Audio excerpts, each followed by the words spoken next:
Welcome to Cross Culture Safari. In this episode, I have a fellow countryman of mine, and this is the first time I have someone from India.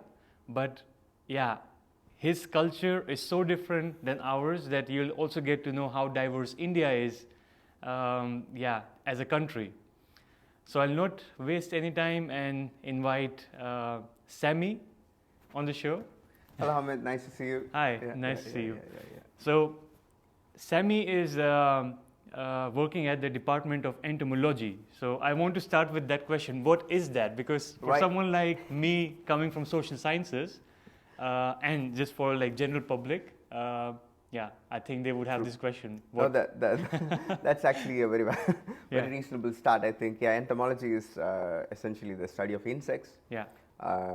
So what I do there is basically I use insects to understand some really interesting genetics questions. Yeah. So very fundamental research and very fundamental research towards understanding animal evolution, basically in the context of genetics. Nice. So that's what I do, basically. Yeah. Yeah, I'm very curious. Usually, like my podcast doesn't really, it's quite free flowing and I try to not structure it a lot. Yeah. It's called Cross Culture Safari. Right. So I try to dive deep into people's upbringing in their respective cultures. I have to say I'm a bit uncomfortable now because it's the first time I have someone from my own culture, but also not at the same time because there are a lot of things that we share from India, but there are also many differences. Yeah. But I want to go to the part what made you study entomology and what was your motive behind studying, like going deep into this field? Right. Actually, I mean, we have had chats about this, right? Like, of course, I'm from Tamil Nadu and you're from a bit up north of India. Yeah. Right? Relatively speaking, and there is just so much difference in terms of how we even see the world, essentially as Indians, right? Because once you leave India, then you become Indian, but until then you are Tamil, Telugu, Malayali, whatever. So then there's going to be massive difference there. I think to see how different the narrative is, that's already huge. But coming to your question on why study entomology, right? Because I think over the past 10 years or so, I've been living outside India, first in Singapore and then moving from one continent to the other, to on different scholarships, of course, right? Because we were not that big growing up. So the idea is I wanted essentially to do science for science. And fundamental genetics is one area of science where you do it because you want to understand the world better. You want to ask the questions, or if there are one or thousands of creators, to really see, I see what you did there, right? Yeah. So it's much more to understand the world as it is. And I think that's quite interesting because it's equally needed in addition to all the applied research that's going on. Yeah, great. Yeah, so let's dive then. It's a little bit going around. So I usually start with that. Yeah. Going into a little bit of your background and your history, growing up in India, how it was for you, and the choices that you made, and how do you look back at your childhood in general? I see. Yeah. I think so. Because you see, suddenly it just became up close and personal, real quick, right? Yeah.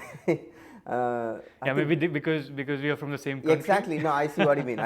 Yeah, you see the gaps narrowing very fast. Yeah. So growing up in India, all I remember is because it's my mom and dad. We were growing up in just a bit of a middle class setup where you get scholarships and then you can basically break the generational cycles. But then of course they worked very hard. I really remember this thing from my mom when she was growing up, right? She didn't go to university or anything, so she got arranged marriage with my dad. They've been together for almost 32 years now.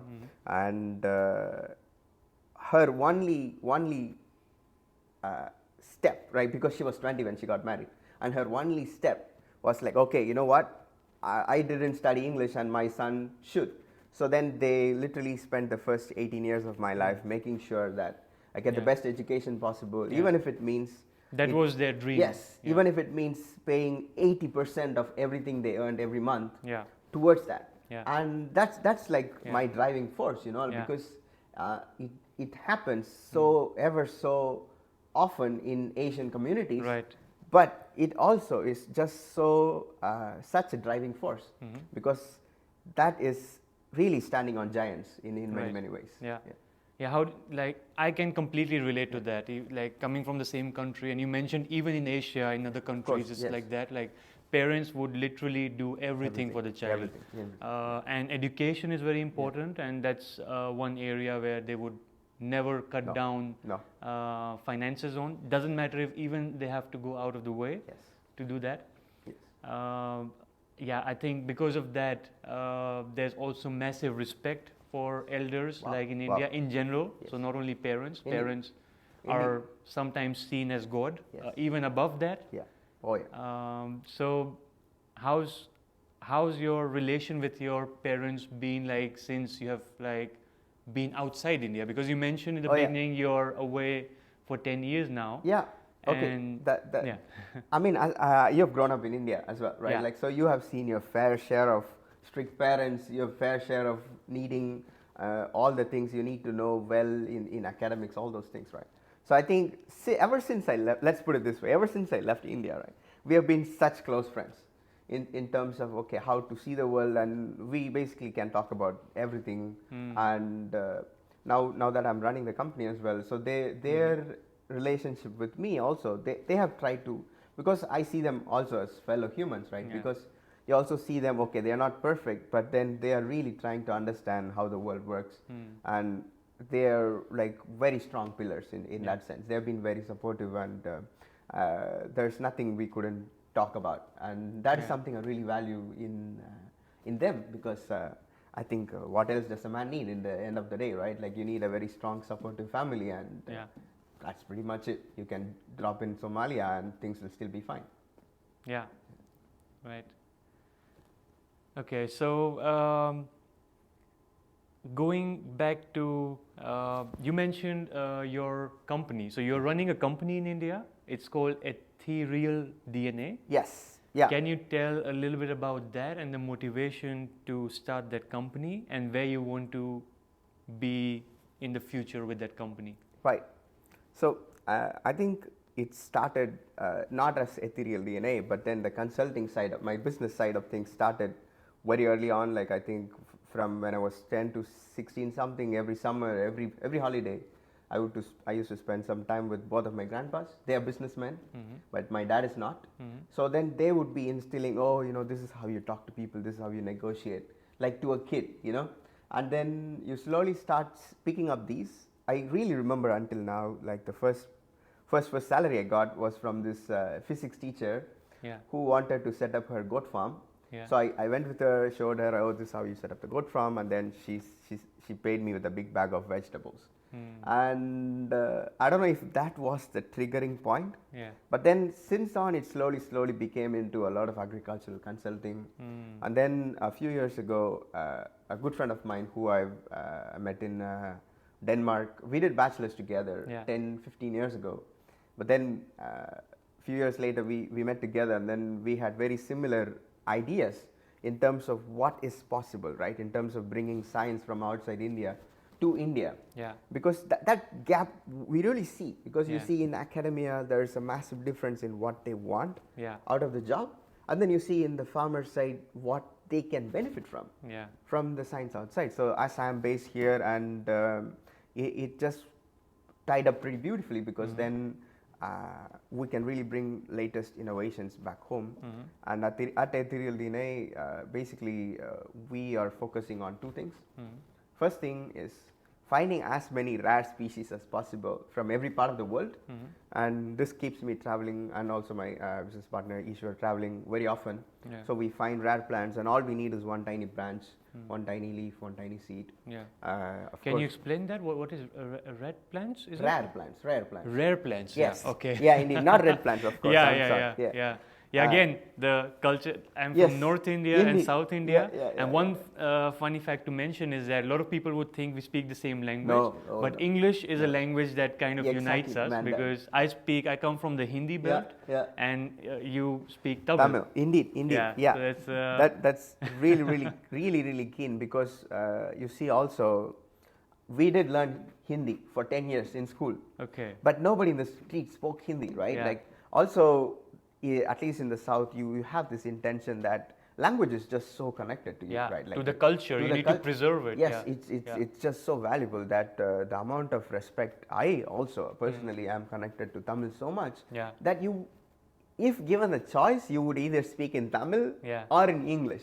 Yeah. Basically, like that's pretty much how you are brought up. Yeah. In every possible sense, right? Like, of course, when you leave India, you can like understand. You go, when you leave Tamil Nadu, you can understand Hindi. You can speak with them a little bit. Do all kinds of negotiation stuff. But it goes back to English. Yeah, indeed. Yeah, I think that's also what kind of unites us. As like that's why there's a saying like unity in diversity in India. So we all from different regions of India. There are like 30 states now. We are proud of our cultures and the background.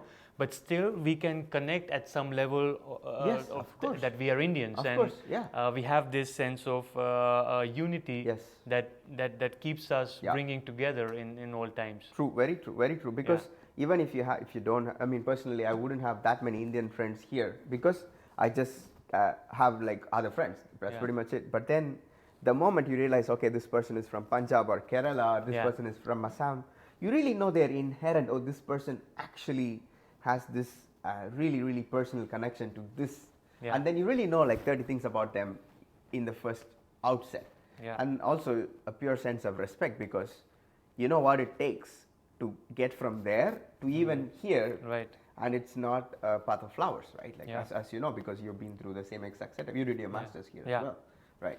So challenges are pretty similar and also the conditions that a lot of people come from are pretty similar. Of course, some people might have it a little bit easier than others. There's always there because sometimes I meet fellow countrymen from India and I'm really in awe of their story. Like then I think, oh, I had it pretty easy because my parents supported me and they really have to do everything by themselves because their parents were not fortunate enough to go to university and study, and they couldn't guide them. So they had to find their own way, which is even more challenging. So you also have those individual differences sometimes. But I understand what you say. Like you kind of get it, like what kind of place you're coming from, even if you're coming from different countries. And what I like about India, I have to say, is that I'll take an example of music. Right. And there are people in North India who are fan of South Indian music, South Indian film industry. And there are people in South India I've seen. I remember I went to a wedding of like one of the colleagues of my father. This is the first time I went to Chennai. And there was a proper like Tamil wedding. My first time in South India also, like with my whole family, and I felt like a tourist in my own country because such a massive difference. It's crazy. Like also Tamil people, essentially Indian. I mean, Indian weddings. I mean, you had your wedding recently. It's not like so. The front end and the back end is different, right? Like you really see 3,000 people is a small crowd. Like it's like, oh, what? How many people? Oh, it's just. I got married here, so because of COVID, like we missed the Indian wedding. Indeed. It was a massive difference. But what I wanted to say is that like I saw this music being played by Yo-Yo Honey Singh, you know, the rapper, in somewhere in Chennai on the streets, and people who have no idea about Punjabi and the language there, they're still listening to that. Of course. And the same happened in, that became a hit like later on, like you have like a lot of Tamil songs. And like you have this guy Dhanush, you know, like he's making movies and like his movies and songs got quite famous across North India as well. Indeed. So I think that's something I find very special of about India, that you can still unite with that, because no offense to like European countries, but I would not see that happening, for example, between France and Germany. No, true. Because like I would hardly ever see a German song being played on a French street and people dancing, and of course, it might happen, it can happen, but it's very difficult to like explain what that I know what really you mean. is like. I know what you mean, but I think also in context, we also are so united by the food culture in India, which nobody sees. Because you see, okay, you say, oh, India is different, there's this and that, but then you go to Tamil Nadu, you want to eat dosa, you want to eat idli, you want to eat all those things, right? And then you go to the north, you want to eat biryani, you want to eat as much, because and we have our own variants of those, man, in the I north have 50 and the south. biryanis, right? Like this is my whole life. I'm basically like going around and eating different biryanis in different parts of the world. And the street food of Delhi, I'm not sure if you have tried that out, like I have some, indeed. And in Mumbai, pav bhaji, I think, right? Yeah. So these things, like they would probably slightly kill you, but then it's still very, very delicious. And that is something you really look in India. And like because as I'm running my company in India with my friend, the whole idea of, because I have a lot of meetings with so many different people every day, because people see Instagram, people see Facebook and think that is the business. But then the amount of things happening in the back end, like it's 99%. So you meet like all these filthy rich people and their ambitions and their way of seeing the world. You learn from them. And then they're all from different parts of India. You learn from them. So the amount of lessons I've been learning by just talking to Indians from different parts of India every morning at like 8 to 10, it's insane. Because it's their life saturated information. It's not, okay, I learned this half an hour ago. No. They're really opening up, okay, Sami, this is what I did, this is what happened. And that is the openness I really admire, because they're like, oh, there is one of our guys there and we have to collaborate. That's it. They really don't care, oh, this guy is this, this guy is that. No, they really don't care. Indeed. Although there are sometimes a bit of, I would call it friendly banter, like they are in North India. Oh, man, I would say there's a particular thinking about like South Indian people, but I can imagine in South India is the same about North Indians. There are certain biases and stuff, and but still it's all seen in good light in India itself. Like at least there are of course cases when you see like this is really like discrimination. Everywhere. I mean, it's in everywhere, Amsterdam you have it, right? Like you have it here in Wageningen. You have it everywhere. It's not like. But in India, what's the difference? I would say in India is the level of curiosity. In wherever you go, people might have biases towards your cultures and the language you speak. They would have 10 things. They would say you 10 things to your face. But then they would say it to the face. In the sense, hey, I think you are this. And then after a certain point, you realize, like, holy shit, man, this person actually thinks about us like this. But then the person will also go ahead and say, but now I think differently. Which I think it's a much, because I think this is also how we were brought up. You can chip in on this as well, right? Because a lot of times you are just so much ingrained with hospitality growing up. Without even knowing, like when you're with your mom, with your grandma, with your parents, with your dad, they teach you so much, which I think is not available for people outside in many ways, because outside people are taught etiquette, while back home all I felt was you were taught about how to be much more real in terms of how you, so much more authentic. And I think that's very valuable, because you don't need two faces, right? Then you are literally the same person to a prince or a pauper or a puppet or anyone. And two faces are also not the only ones you see, because you have so many people and you can learn so much from different personalities. You have uncles and aunts and brothers and sisters. So from everyone's personality, when you grow up, then you realize, oh, I have this part from this one. Oh, I behave a little bit like my faraway aunt in some ways. And you realize how it plays out later in life. And I think that's the way it should be. You should interact with as many people as possible. Like if you're like only seeing your parents 24/7, I think that's also not that healthy. Like I follow Sadhguru, and it's he also said like it's really interesting the way he brought up his daughter. With not posing a lot of teachings on her, and now she's doing quite well. Like I think she is a famous dancer, and if I'm not mistaken, but like he didn't pose anything on her, like in a way, let her grasp everything. In the sense of pure honesty, I'm always very skeptical about our online guru gang, right? Like, so I understand that, because the idea of suddenly you becoming a totally different person with an online persona, then I would think this is already a scripted movie. Yes. Compared to this person is actually breaking up and literally saying what they actually feel. Right. But I do understand that also people outside India know more of these gurus from India than us. Like sure. I have no clue about these people, but then you really hear from friends, oh yeah, I've heard about this and I follow this. Like I met someone in Ecuador who said, oh, I have this.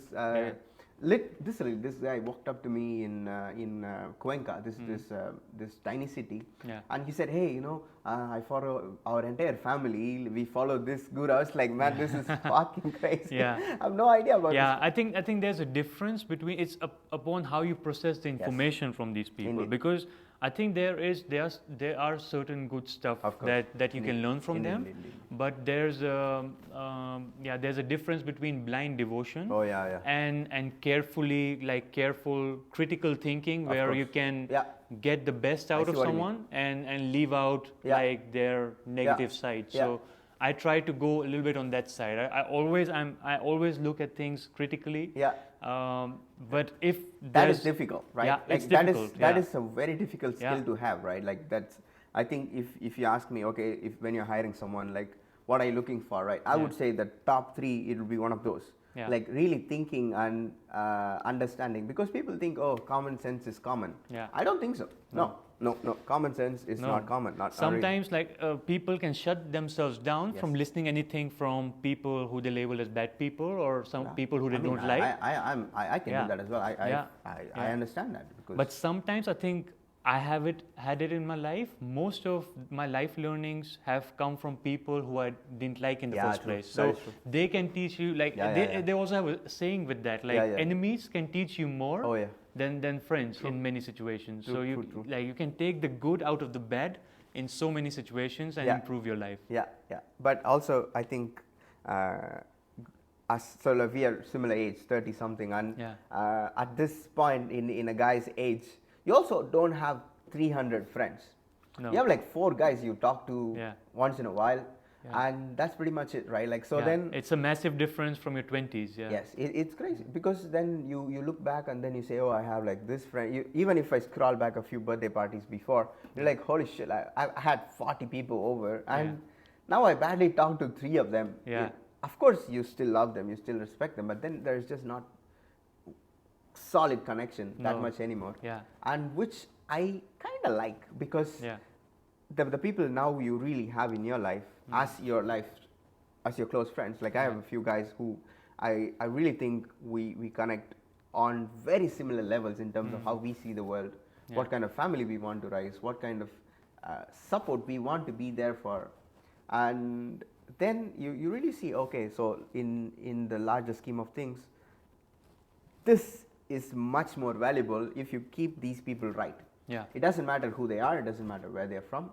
As long as these people have good intentions for you and you have good intents for them, then the quantity doesn't really matter.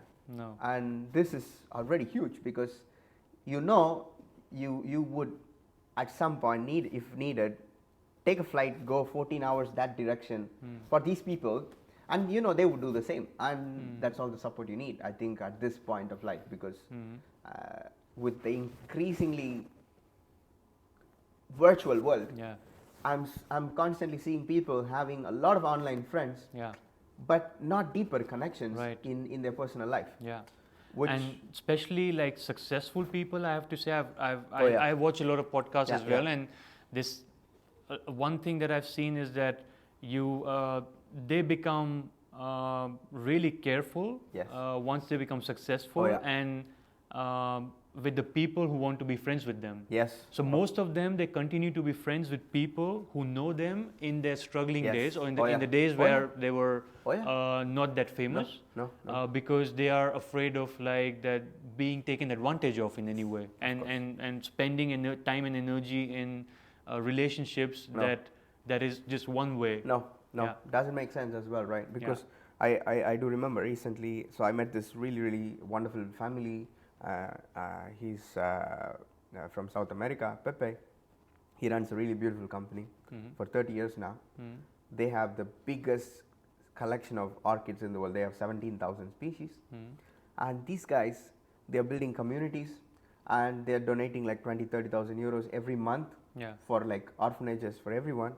And you really see, like I was asking him, so I spent 15 days with him. He literally personally took me into the Amazon forest to understand how they do their business, how they find species, all those things. And I was asking him so many of these questions, right? Okay, how do you run a business with so many family members in the business, which is not easy. It's because then he was saying, we really have clear distinctions. See, family is family, we love you, but then business is business. Yeah.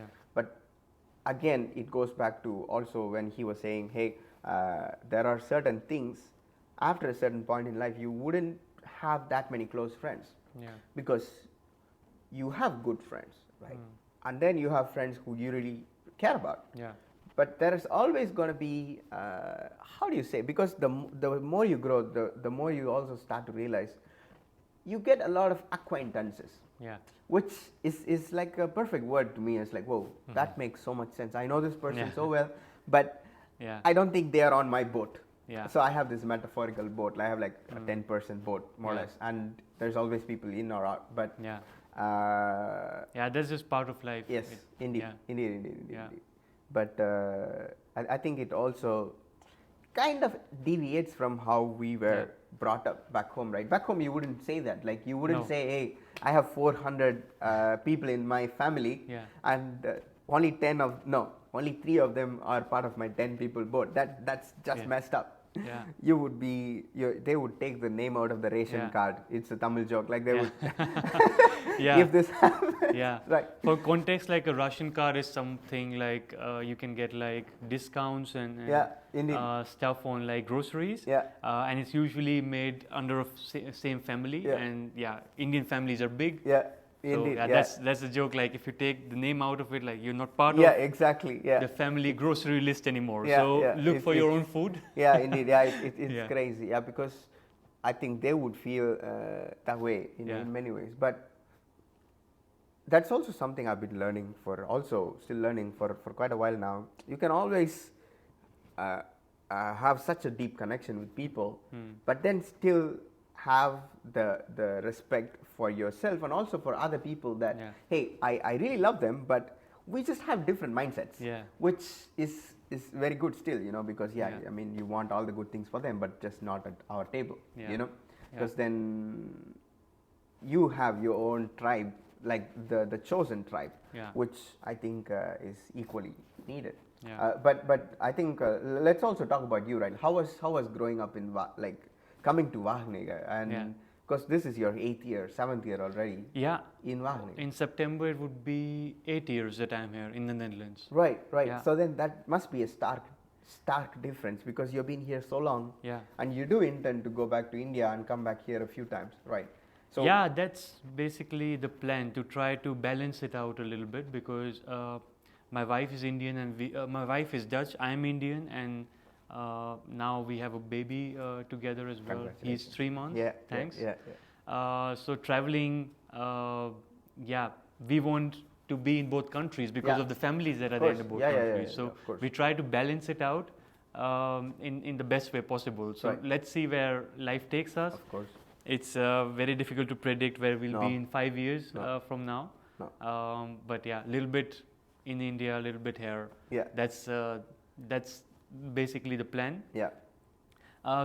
Coming back to my story, I've mentioned it also on other podcasts because people tend to ask me this question. I'll keep it short. Right. Yeah. I came here, because I wanted to explore something outside India. I have traveled a little bit in India, but not a lot. Like we went to South India for the wedding, as I mentioned. We went once again. Then we went to Rameshwaram. And Tamil Nadu, and we did like Madurai and that area as well with my family. My grandmother was also there, but I wanted to see more. And whenever I would go on these trips, I would see like people from different countries. So can be anywhere: Europe, America, Africa. And I would just go and strike up a conversation with them. Yeah. I remember once I was in a train to Jaipur. I met an Australian couple there. I still have contact with that guy, and he's living in Australia, and he says like, yeah, just visit me whenever you're there. Right. But it's so down under that I've never had planned to go there. But once in my life, I do want to go to Australia. Yeah. But that's where it started. Just being open. My English was not the best, but I went and wanted to talk with them. Got interested about other cultures, and I thought like, yeah, I want to go abroad somewhere for my master's. Ended up in Wageningen because of a visiting professor at my university who suggested me the name of this university, and he saw my interest in agriculture. I wanted to study agriculture economics, but life doesn't pan out as it. I ended up studying consumer culture, sociology of consumption and household in general. I wrote my thesis on the leather industry in India because that was also my ACT, academic consultancy training program. I got to India as well. I saw the problems with, in general, the clothing industry and the leather industry, of course. like child labor, children working like on chemicals on the floor, and like I wanted to improve that situation. Currently, I'm even vegan, so that's something I did. Like in my pre-vegan days, like I would never work for a leather company now. Right, I see. I did because that was also a little bit like the result of my thesis. That in fact we need to stop with the production of leather because it's that was my I see conclusion from the research that I did, because there's no way of doing like good leather business. There's nothing called as sustainable leather. In relative terms, it can be, but not. But that's a different topic. So and I met my wife a couple of years later, and now we are together for like 6 years now, and I'm here in Netherlands for 8 years. Being a cross-cultural couple, we keep learning a lot from each other. Being from two completely different cultures, India and the Netherlands. And our son being born and brought up in two different cultures. It might be difficult, but it's also an opportunity. Of course, he's going to learn from two types of grandmothers, which is crazy, right? Like two types of families in every possible sense. And I have a lot of friends and acquaintances, as you mentioned, from many different cultures and countries who I keep learning on. And that was also the motivation to get started with this podcast, to get to learn about different cultures, bring their stories up. So that's a little bit in short about it. One question from me. We are on the podcast is called Cross Culture Safari. How has your journey been outside India? Because you are away from India for 10 years now. I am for 8 years. But for me, it's mostly Netherlands with a little bit of travel here and there in Europe. But you have literally been to many different parts of the world. Met a lot of different people from different cultures. I would say mostly like Western cultures, but also you mentioned your experience in South America. Can you mention a few highlights from these countries, challenges and opportunities in general?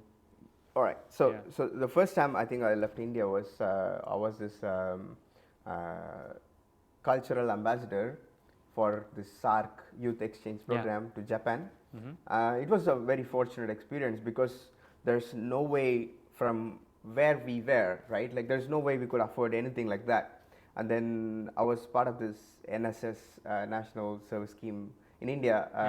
So then for some good work we were doing back then, I was in Japan, and then that's the first time I've seen an aeroplane, right? Like when I was 18. Never before. I've never seen it up close. I still remember. And you went directly to Japan. That's right. It's insane. Oh man, I really remember like when I was going, then you really see the parents there in the airport waiting there. When I was coming back, it was the same. They were there at the gate, and even the whole school was there, and it was a life-changing experience. Because that's when I really saw, I want to do certain things I want to do certain things in India to, the world is just so big. I want to see more, right? So then the moment when I came back, so Japan, so I remember calling family because I was still so young. I was like tearing up because we didn't have cell phones. Like we had some money. So then I used like 1 or 2 coins that I had to make one phone call those 15 days in Japan. And I still remember that. And then you come back home, then you realize, this is crazy. The amount of things you learn from 2-week visit outside to, and then it was... You landed in a completely different world. Whoa. I know that feeling, because for me only, I remember I went from Delhi to Mumbai because my uncle was living in Mumbai, and I realized like this is such a different place. I was like, I think 10 or 12 or something like that, and I thought like, where have I landed? I felt so different, and then across the seaside, just the humidity and everything was different. Same with Chennai also, like even a starker difference. So I can imagine what it would be for you at that age, at 18, to go to Japan of all places. And but that also triggered a lot of curiosities in the sense. So then I was like, okay, we have to, like the moment I came back, I was like, okay, I have to plan. There is one internship component, I have to go out. So this is where things start. Like if there are young people listening to this one, I would say this, right? 20 or even 18 to 30, right? Never, there's, with all the love in the world, I would say, don't listen to anything your parents or your teachers or professors or even your friends trying say to impose on is you. Not possible. Because I think that's really important, because a lot of them say it's not possible from their perspective, which you respect, right? Like, of course you love them to death. You would probably take a bullet for them, but it's important if you can see it, if it's possible. So now I'm here, but I'm seeing some things which when I discuss with other people, they would say it's not possible. But I think, okay, maybe there's a certain bit of self-confidence that you need to build up to speak like this, right? It's important. But when you start building, you realize there's so many good people coming to the way. Like, so I was in Taiwan, so I went there for an internship. Then it was completely, like there was no money there, so we had to make do for my own internship. So no university, every university professor said, hey Sami, don't do that, just stay in Tamil Nadu, do an internship here, become a bank officer, you can be a great farm manager, like that's going to be beautiful. I was like, yeah, sounds good, but I don't think so. And now in Ethereal DNA, we have an MOU with TNAU. All these professors say, hey Sami, can you take interns and pay them salary? And these are the same people who said, hey, don't go.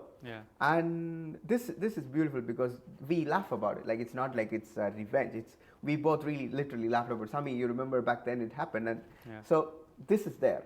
But I'm also very grateful, not to mention, very, very grateful for so many scholarships that came my way. But you worked hard for that, and you earned that, so I think you deserve it as well. Right, thank you. But it's because the first big scholarship was, of course, the visit to Japan. That was already quite a few thousand euros. And then it went from there to NUS, to my first master's in Singapore. That was from this billionaire in Hong Kong, Li Ka-shing. And that was another 90,000 euros. And from there to the Dutch government here in the second master's, another 80,000 euros for everything. So, and now that would be a dream for, I think, a lot of Indian kids. And like, if you also mentioned your story coming from background where your parents like had to really toil for like pushing you forward and supporting education. I think they would be really proud of you that you made it, like with all these scholarships, that you are just you have so much more knowledge and that you just got them in the first place. It really goes back to the same story for me. At least for me, it's like, wow, it all went back to when this very young woman who decided, okay, my son is going to go to an English school. It doesn't matter how much it's going to change. And that is the level of dedication I think a mom and dad in many, many cases, pretty much everywhere in the world, grow their child. And I think if that is something many people shouldn't forget. Like sometimes even myself, I'm like, whoa. Sometimes you get frustrated with answering certain questions from them, but then you realize, whoa, like where we started to where we are. I think gratitude is the only pipeline, like nothing else. Like if you're grateful for certain things in life, it'll work out. So now the PhD, now it's another 700,000 euros. So it's slowly scaling up in terms of grants, scholarships. So for the past 10 years, I've been living like this. And this has given me the confidence that, all right, one day I have to, if you say, hey Sami, it's time to go to leave Netherlands, maybe you have to start from scratch. Let's say in some random country, let's say you want to start in Kenya, you have to start in scratch in Somalia. I've done that for the past 10 years. Like I've never spoken any of these languages, and life is still fine. Yeah. So I would say, if at some distant future there are young kids who think, hey, we don't have the background like all the other Indians who leave India do, I would say, man, I know that. I've seen that. I'm trying to set up some foundation. You come from there, yes. yeah. Because to try to help. Of course, they need help. And yes, it's course. people like you and me who have to help them find, or at least show them what the possibilities are. Indeed. And it's up to them to choose what they want to do and what they yes. like and what they don't like. Yeah. So that is something I'm really excited about, because at some point I want to set up one pipeline. I mean, I really have no interest in fundraising from other people, like from my own money, from my own companies, and all the other companies that we start. To set up 2 foundations. One, the first foundation, at least in my head, because this is also the first time I'm saying this out in public too, because I'm at least at that level where I can say it, and I think we can build towards that, right? So first one is to get one scholarship foundation where young kids can get their first internship outside India, so they pay the flights, their stay, the visa, whatever, and that is one. And then there's this other one which is still larger than life, for me at least, but something I want to build towards, right? Because every man, at least when in the building phase, needs to start thinking about what do I want to build towards. And I think beyond the genetics research, beyond building companies, beyond traveling the world, at some point I want to set up one food foundation, because you also are from home, you know how different food is to a person's life. Right. And I think there were times when even my dad had to borrow 100 rupees just to take us to hospitals, all those things. That's like €1, 100 rupees. Yes. Yeah, more or less. And we cannot, if we can pay back the 100 rupees now 10 times to them, but it wouldn't be the same. So the idea is to set up like one foundation where before the end of my time, I don't know how many years, it's going to be 30 or 90, but set up one foundation where we can really directly feed, not post Instagram ads, but really directly provide food to at least 1 billion people. So that is like the one line of what I want to do in the coming decades, and the ways and means and pipelines that we have to take, it's a different story. And that is in India or across the world? No, I think across the world, because at this point you see India as the source of inspiration. Because we grew up, like my mom and dad, and also everybody I know went to school because there was this one chief minister in Tamil Nadu, Kamaraj. He was from our town. He started this lunch scheme called midday meal scheme. Basically, your kid gets free lunch if you send the kid to school. So that's how pretty much everybody went to school. It's warm lunch as well. Indeed. Of course. It's always warm lunch, no sandwiches. There's a culture difference. Indeed. But the idea of providing, that was brilliant. This guy never went to school. He went to 3rd grade and that's it. But he basically changed the dynamics of how people perceive schools from a place of learning to a place of food, and that literally changed everything, because the parents had to worry less about 30 meals a month. So 30 meals a month, it's still huge, because it's not tiny, and then if you scale it up to a year, it's already, and it's huge, 360. In India, it was a big incentive because they had to work hard to put and those 30 meals a month. That's a lot of money in their terms. And they're like, it's a good incentive to send a child to school, and for the economy and for the growth of the child. It changed everything. It changed quite a lot. And across India, so not only in that part. It was it scaled up. It slowly scaled up from then on. But it was, so this guy, he was also someone I really look up to. So there are some people back in the history I really look up to in terms of why they did what they did, right? Because a lot of them had very lonely journeys. They were seeing the world slightly differently, but they knew it's possible. And that made all the difference. It's not like they were the only people in the room, but there were 30 other people who didn't want to take these steps to get there.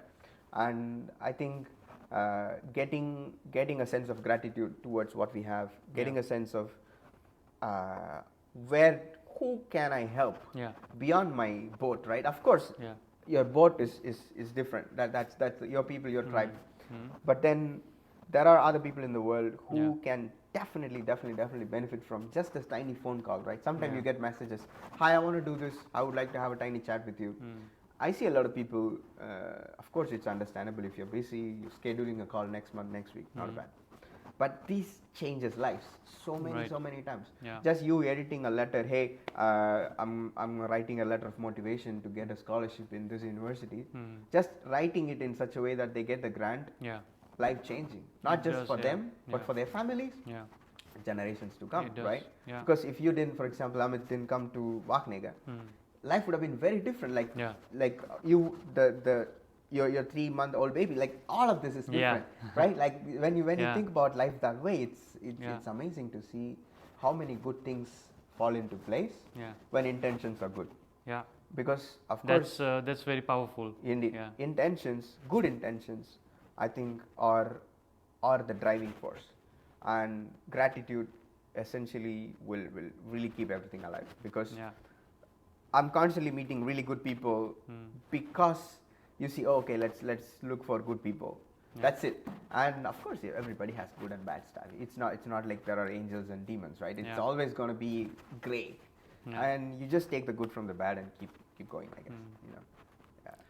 So it's very powerful, and I find it so inspiring that we can keep talking about this for ages.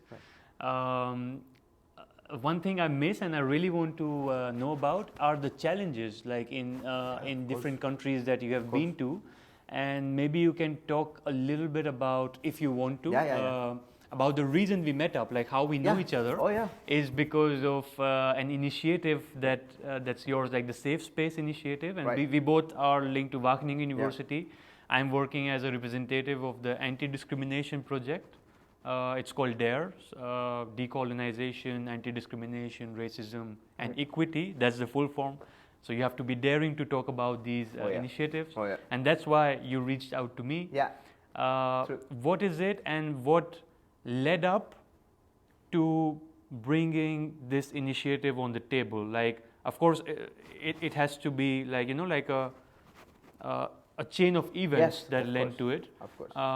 So talk about it, about the challenges that you have faced in specific, like combining. I know it's very difficult from different countries, but in the last 10 years, being outside India, what kind of challenges you have faced and how you have tried to tackle them?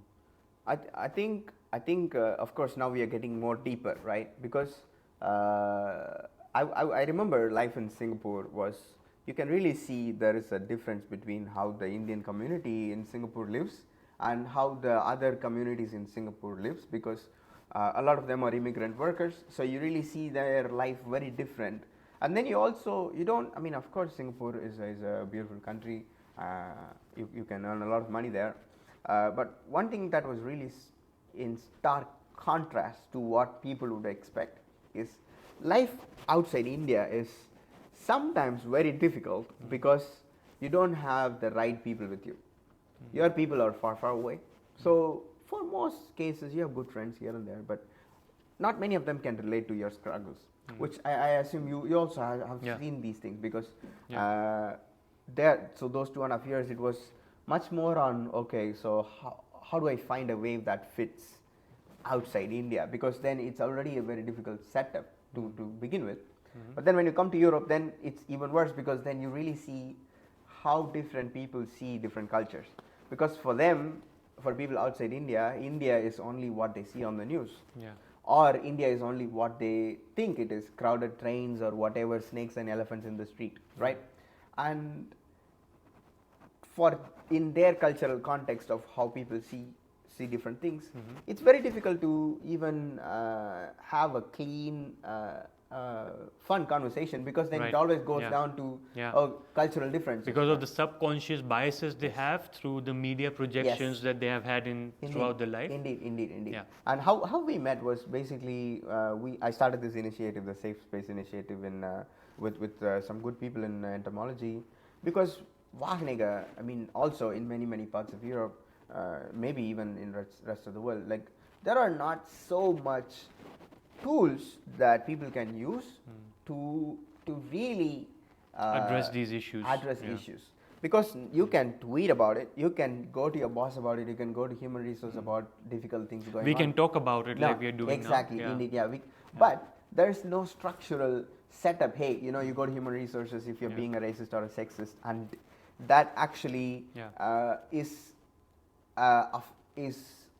things will really be viewed upon in a safe space, in a non-judgmental way, which. And people are held accountable, and people realize that these problems exist, because there are still a lot of people across the world. I would not only blame people in our university, of course, who think that racism is not a thing, discrimination is not a thing, and everyone has equal chances and the same rights to pursue everything. But only when you live these experiences as someone of color in different countries, you can tell what exactly is like. Indeed, it's different. Like I've experienced some weird stuff in Singapore, some weird stuff here. But then the more you really see, you also realize, these people say that, I didn't know it was bad for you. But the key intention was, okay, I'm like, even I've heard people tell me, I'm just trying to put you down because that makes me feel better about myself because I'm so insecure. I was like, whoa, that is no reason to be bad to other people, because in one side, when somebody says, hey, there is a lot of diversity, inclusion, like you cannot walk in the street here without being taken pictures of for some random magazine saying, hey, we need a diversity picture, right? Like you, that Indonesian, that Chinese guy, the African guy, all of you stand together, let's take a picture. Interestingly, that happened to me also like a while back. Exactly. So it's very it's it's a lot that that it's a hot topic, of course. So and there's a lot being changed in terms of media projections, but there's still a lot that needs to be done, and I think a lot of looking inward needs to happen. Indeed. And looking at like it's not about like your beliefs and your thinkings about certain things. It's about opening up and really putting yourself in someone else's shoes. And realizing the pain that they go through.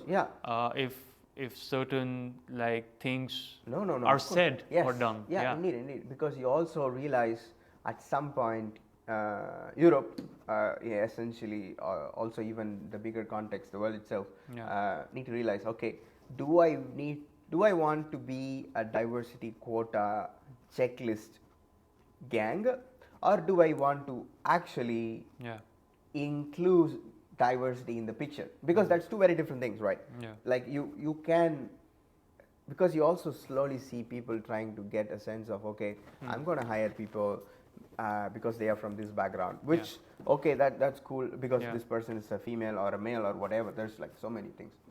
But after a certain point, you also realize, okay, that's really healthy, but what is healthier is how you take care of people who are already inside, right? Because you can bring in colorful people, but if you are not treating the colorful people you have, because that doesn't add incentive, then there's no way the world is going to change, because at some point you are going to be the colorful person in a different continent. That's possible, Especially with the ever shrinking world, right? Like nobody thought 5 years ago we would be just so integrated in terms of medicine, in terms of how similar people get sick. Nobody knew, right? Like so at some point when the shift towards more and more mixing of different cultures happen, it's valuable to have safer spaces where people say, hey, you know what, you may think it's funny, but I really feel it really makes me feel bad. It's not like you are bad. It's much more what you say is offensive to our culture, which I think it's valuable, because I understand some people say, hey, I feel bad, but that's good, because instead of saying, hey, that's bad, if they say I feel bad, that's already growth, because then you are not saying, hey, like you are a bad person, because it's I mean, of course we are humans, we all have biases, like you can walk in the street of India and they would say 10 things. Of course. Oh man, like it's you understand that, right? Like it's not like even within India you see people There is a if I look spectrum back of- at my childhood, like there are certain things like Right. the skin color. Yes. It's like crazy. that's a big thing in Huge, India. huge. Has colonial Yes. history to it So much, attached so much. as well. It may sound like living in a utopia. Yeah. But like I'm always a big fan of like, or I would like to see in my lifetime a world where, for example, we don't have to take permission to travel to different places. Right. Yeah. And that the systems of passports and all like It's that. There's confusing as really a hell. You need- concept of yeah. global Yeah. citizenship Yeah. Yeah. where everyone can relate to Yeah. each other in Yeah. some way. Yeah. Because people don't realize often that like you can make a good world for yourself and make borders and stuff. Yeah. But again, you want to still do business Of course. with other Yeah, countries. yeah, man. When you Because of which people in other countries they remain poor. Yeah. Then of course there is a possibility, and it's happening, Yeah. that they would want to go to better places. Yeah. In fact, work in a way that people like I would want it like that young people in India don't see any point of leaving. Young people in Africa, because I studied demography here at the university, and there are 3 billion people projected to be in Africa more than what, so the population will go from 1 billion to around 4 billion by the end of this century.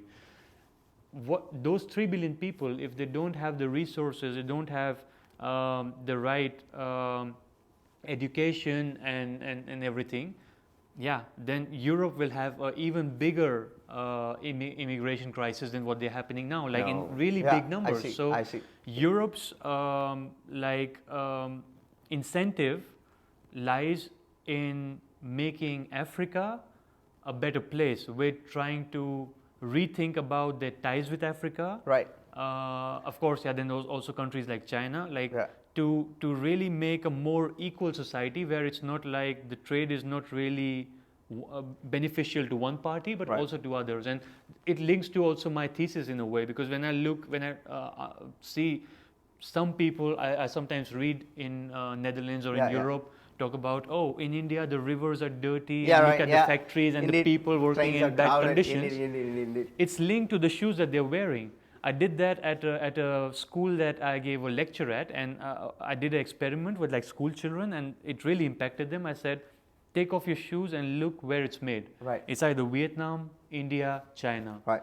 These 3 countries come up. There are also some like that region. And then I showed them pictures of children without shoes working in chemicals in India, making their shoes here back home, and the big brands not caring about their issues. And you had in Bangladesh the factory collapse where companies like Tommy Hilfiger were producing, but they were more. I'm daring to take names here, of course, but that's just one example. There are many companies producing there, and they really need to rethink to make like trade agreements in a way that benefits all. And this will really solve a lot of problems, including what they see as the immigrant crisis. Right. Yeah. But I think one thing I also feel, and because from a business side of things, right? Because see, there's one thing about policy, right? Like, so I understand from a strategic policy viewpoint, it's beneficial.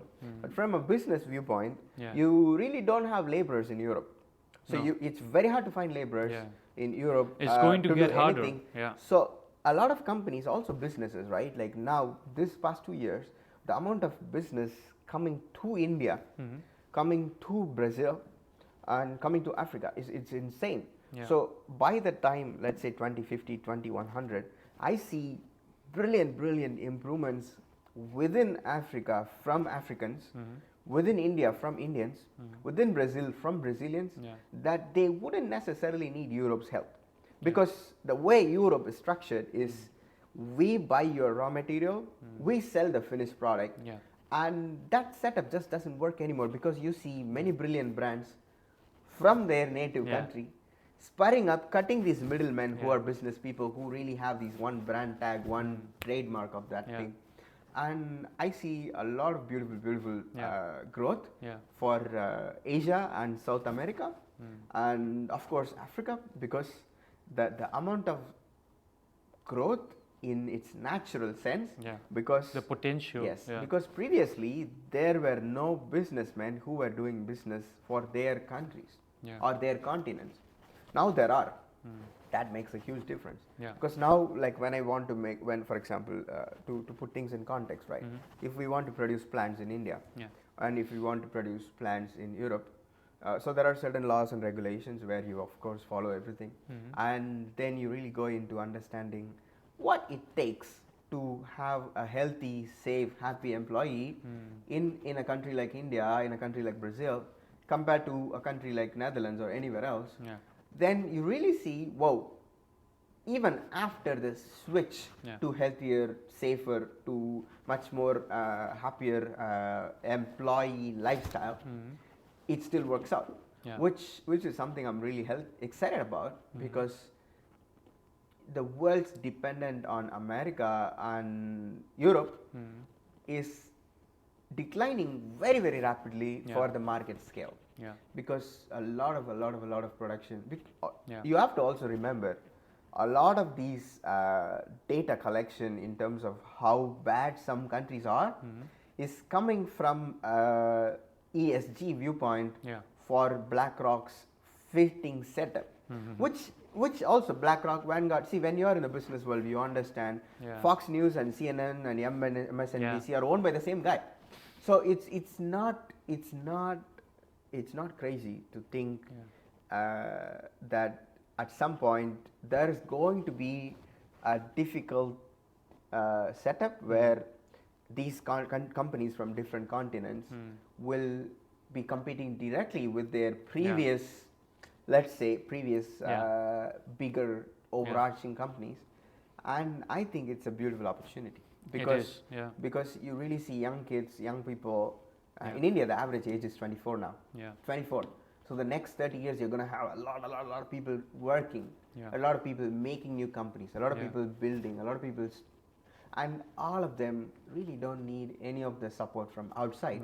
Because if we are looking outside for support, that's already a shot in the leg, in my opinion. I think the support coming from inside, or building from inside, is much more, but building with accountability. Right? That's something. And with keeping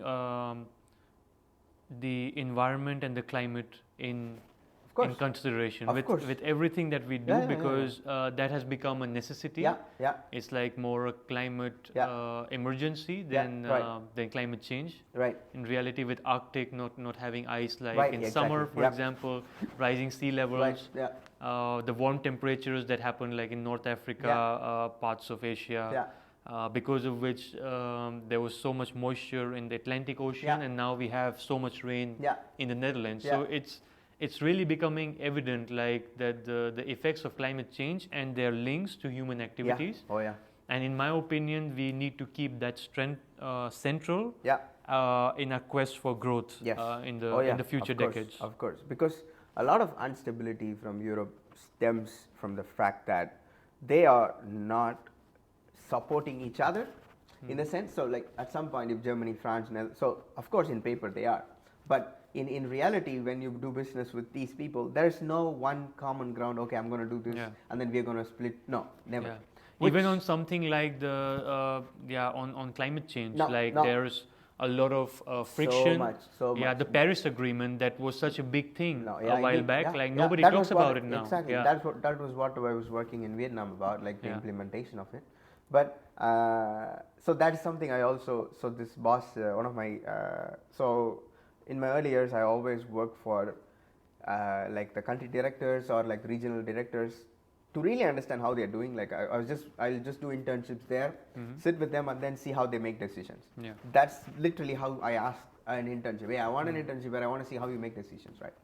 And thankfully, many of them agreed, and of course that helped me. And I still remember Dr. Leo. So he was my boss in Vietnam, and he told me, Sami, when you want to do good for a country, right? Because back then I was a policy consultant, and don't ever forget that you are not from there. Their problems are going to be in largely their problems, and you wouldn't know anything about it. So unless you talk to them about their problems and how you can help them, right? Then you wouldn't really be helping them in any way. And when this was the beginning of when we were looking at how Vietnam can create its legislation to adapt to Paris Agreement. Yeah.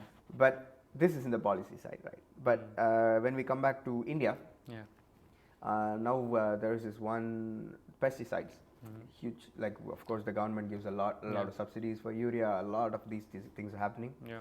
So one thing that now we are working on from the company is getting this machine which we can detect the number of insects in the greenhouse, which can basically count the number of flies. So then you are only spraying when bad insects grow at a bigger scale instead of spraying every day. Yeah. And personally, like this really ties up to the climate change setup, because personally for me, I'm happier if the farm laborer uses healthier and less damaging pesticide for himself. Yeah. Less poison to grow your food. Yeah. Yeah, to yourself, like the laborer, like there is of course the customer, there is like the selling perspective. Because the first in line, like who gets like affected is the person on the field who's spraying. Yeah. Indeed. And you have no idea, like the number of Indian big businesses who are excited about this is crazy. Like they came here for like a week. I constantly had so many big businessmen coming here. Oh, I really want to promote this in India. We really have to reduce pesticides.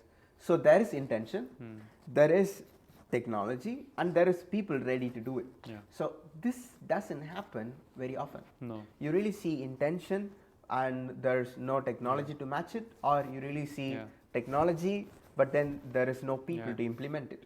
So now I hope they combine it and then we see results in the coming years. And this is something also governments, also politicians, because when you are a businessman, the number of people you talk to is not going to be one person who really talks your language or your way of thinking even.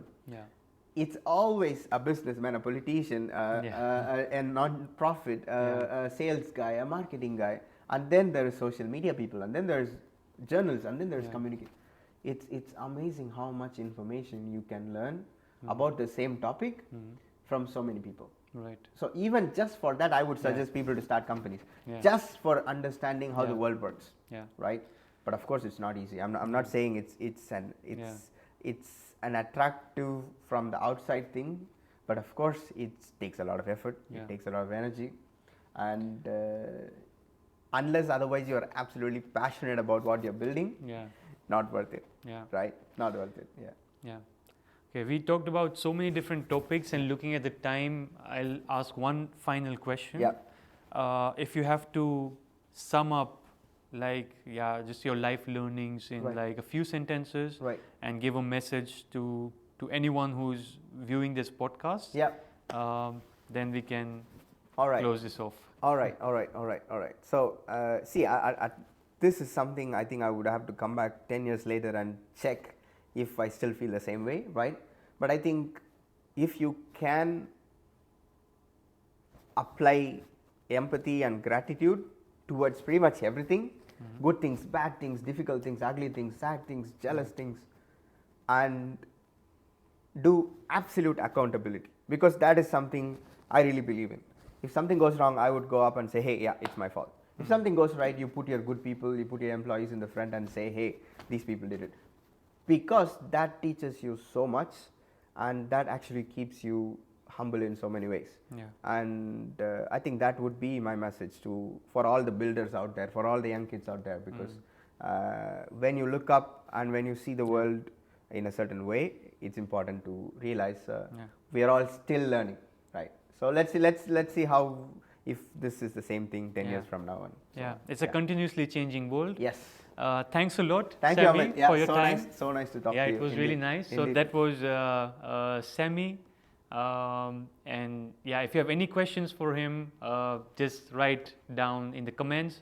I'll also mention his social media and his website, Ethereal DNA, the company that he runs in India. And I'll see you on another episode with another guest on the Cross Culture Safari. Have a nice day.